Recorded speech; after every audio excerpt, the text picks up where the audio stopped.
Assalamualaikum warahmatullahi wabarakatuh.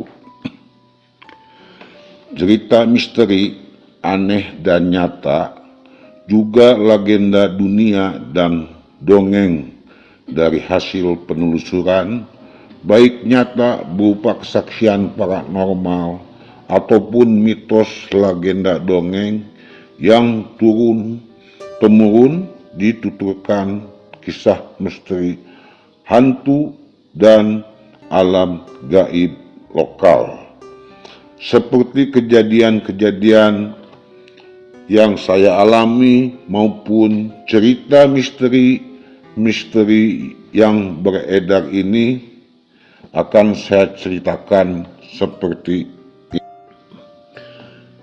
Kejadiannya pada tahun 2007. Saya tinggal di Kampung Nagrog, Desa Rancabango, Kecamatan Garut Kaler.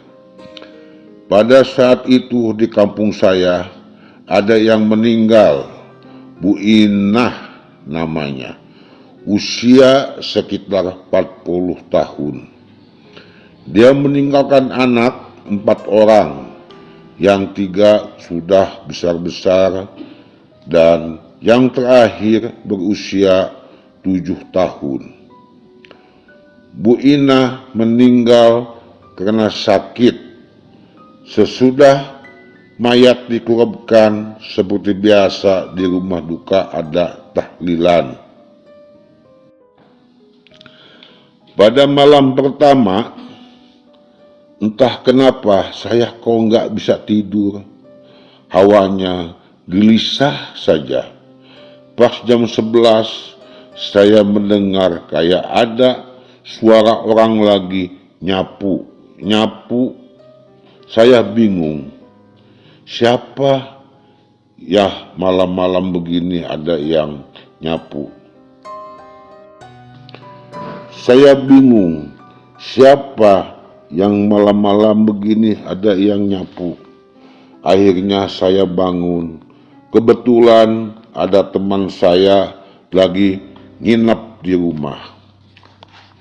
Pas saya bangun, saya intip dengan membuka gordeng sedikit. Astagfirullah, ternyata yang nyapu itu Bu Inah lagi nyapu di halaman rumahnya. Saya liatin terus, Bu Inah malah melihat saya sambil tersenyum. Saya jadi merinding dan takut dan saya langsung ke tempat tidur dengan teman saya.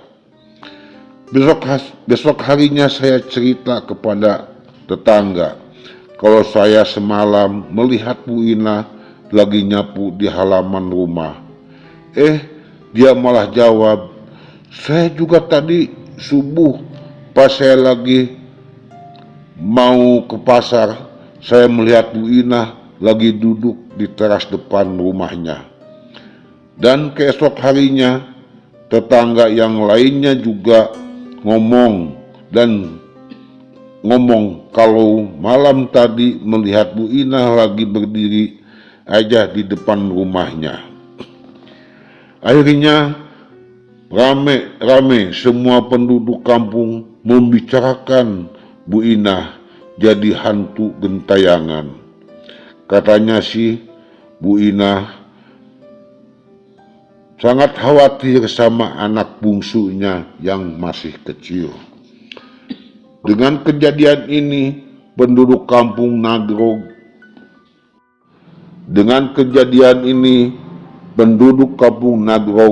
pas maghrib gak ada yang berani keluar karena takut ketemu sama Bu Inah yang lagi nyapu tadi malam.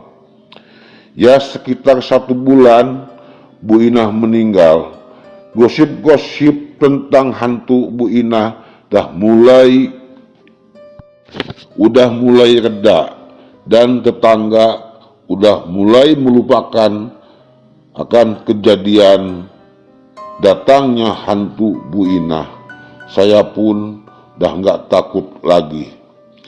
Saya di rumah biasa kalau bangun suka subuh.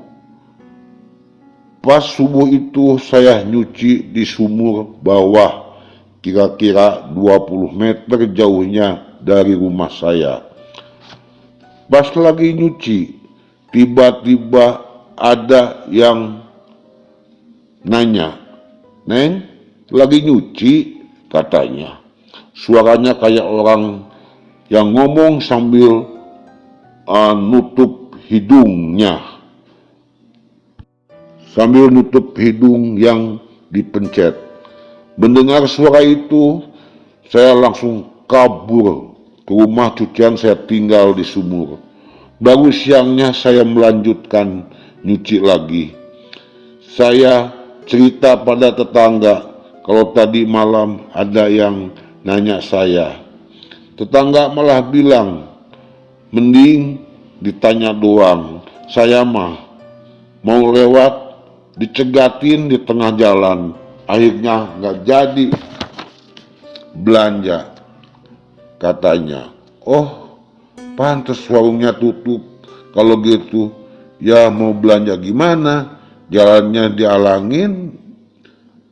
Terus, tapi ini mah kayak bukan Bu Inah. Soalnya tubuhnya kecil dan membelakangi saya, katanya lagi. Atas kejadian itu saya jadi nggak berani nyuci subuh-subuh lagi. Kalau soalnya takut ada yang nanya-nanya lagi. Hihihi, saya sangat takut sekali. Hihihi.